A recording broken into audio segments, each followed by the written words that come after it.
Well, the race to lead the World Trade Organization is heating up, with 8 candidates vying for the role. The outgoing Director General, Roberto Azevedo, is due to leave the position at the end of the month. His successor will step into the role at a time when global trade has been shaken up by multiple disputes and an unprecedented slump in the exchange of goods due to the coronavirus pandemic. The UK has chosen Dr. Liam Fox as its candidate. Dr. Fox served as the Secretary of State for International Trade from 2016 to 2019. During his tenure, the pro-Brexit Conservative MP sought multiple trade deals with other countries as the UK began withdrawing from the European Union. And Dr. Liam Fox joins us now from London. He's a Member of Parliament for the Conservative Party and a former UK Secretary of State for International Trade. Welcome to the program, Dr. Fox. Now, as I mentioned, you're vying for the top job at the World Trade Organization. Tell us, why are you running? Well, the World Trade Organization is a great institution. It's got tremendous technical capabilities. It's got tremendous institutional memory and experience. What it doesn't have is political clout. And most of the instances you mentioned of the blockages in the global trading system are political, they're not technical. And that's why I think that having an elected politician with international experience makes a lot of sense at this time in the organization's history. That's right. We know one of the challenges the organisation faces is the fierce criticism from US President Donald Trump. He argues that the WTO is biased against the US while it's too soft on China. The outgoing Director General says that those allegations have really damaged the WTO's reputation. Do you agree with Trump's criticisms, and what would you change about the organisation? Well, I don't agree with those specific criticisms, because the United States has in fact won 92% of the cases that have been taken to dispute in Geneva. But there are other criticisms that I would sympathize with, particularly around the appellate body, which is the second part of the dispute resolution mechanism. I think that as in line with the United States, I think they have expanded their remit too widely, going beyond the technical judgments they're supposed to make. I think also they take too long to reach decisions. And let's think about it. If you're a big country that is able to go for 3.5 years, say, without an adjudication against you, you might be tempted to break the rules for competitive reasons. So we need to bring those things into line. Those criticisms are justified, and that appellate body needs to be up and running again as quickly as possible. And really only a candidate who can talk to Washington and bring the US back and understands those issues, I think, can make a success of that. And frankly, in a rules-based organization, if you don't have a dispute resolution mechanism, what is the value added that you're giving to your members?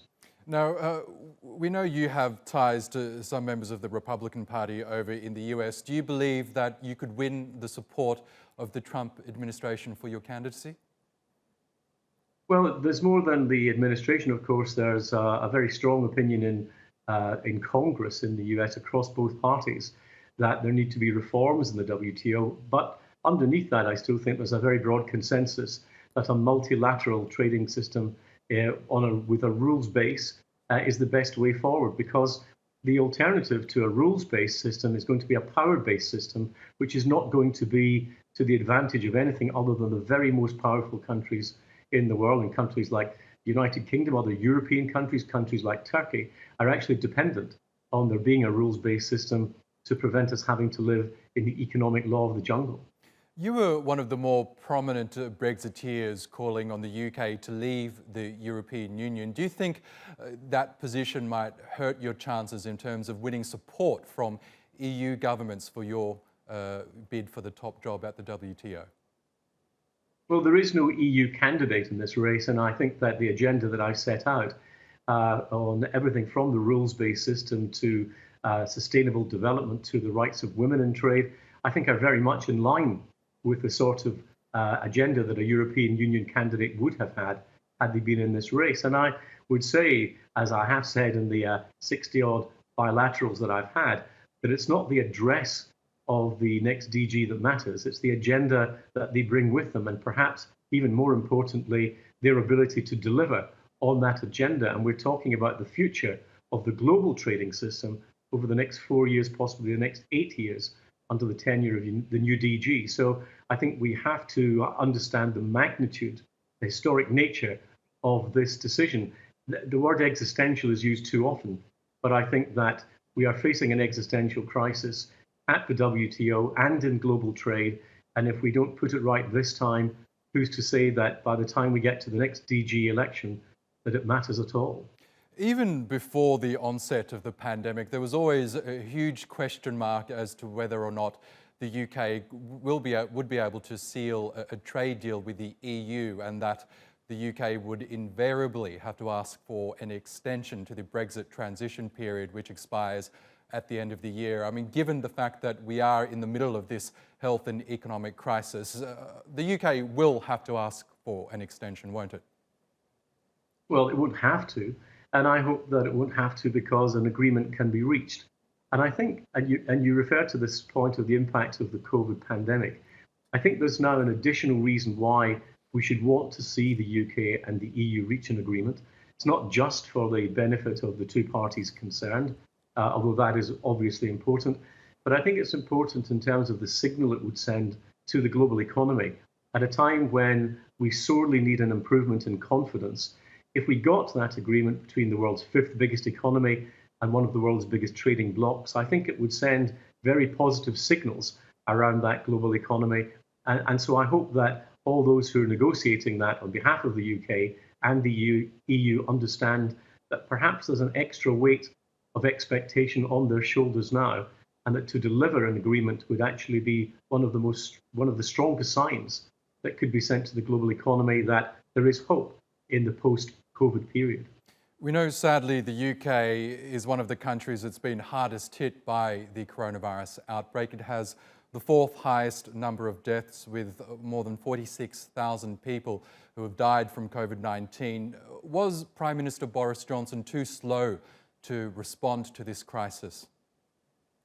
Well, we'll only be able to make judgments about how well any country or different parts of the same country have done once we are well into this. We don't yet know what will happen when populations start to move around. Some of the evidence of previous pandemics, there's a very good paper done on the 1918 flu epidemic in the United States that said that countries that locked down earlier reduced their peak death rates, but they didn't actually have a substantial impact on their longer term excess mortality, because the population still had to mix. The main aim in the United Kingdom was to ensure that the healthcare services were not overwhelmed in that first spike, and that didn't happen. So clearly that was a success. But then we have to look at other reasons why we had such a high rate of deaths. Was it because of other factors? Was it due to the population density in some of our cities, or the fact that London is a very mixed international city with a lot of international travellers? Were there elements of ethnicity involved? Because inside the UK, there are massive differences between places like London, where the death rate was higher, and areas like the southwest of England, which I represent in Parliament, which was about a fifth of the level of London. So we have a lot of questions to argue, to discuss, and to determine in the times ahead. And it's a lot more complex than giving countries as a whole a score. We need to look at the differences between, but also within countries, to see what we can learn, because this is a pandemic where there is no vaccine and we have no natural immunity in the population, so it is likely to spread for some time to come. The question is, can we be responsible and keep that infection rate down to a minimum? So you wouldn't have done anything differently if you were Prime Minister during this time? When I still worked as a doctor, we used to say that the most useful instrument was a retrospectoscope, because it always got every diagnosis right. And of course, there will be lessons for governments around the world on how we've handled this pandemic. I doubt if anyone looking back will say that they've made no mistakes. The question will be whether we can learn from them, and whether collectively we can put together a global plan to help us through any future pandemic, coordinated in a much better way, I think, than this one has been globally. Okay, Dr. Liam Fox, we'll have to leave it there, but best of luck for your bid for the top job at the WTO, and thank you again for joining us on the program.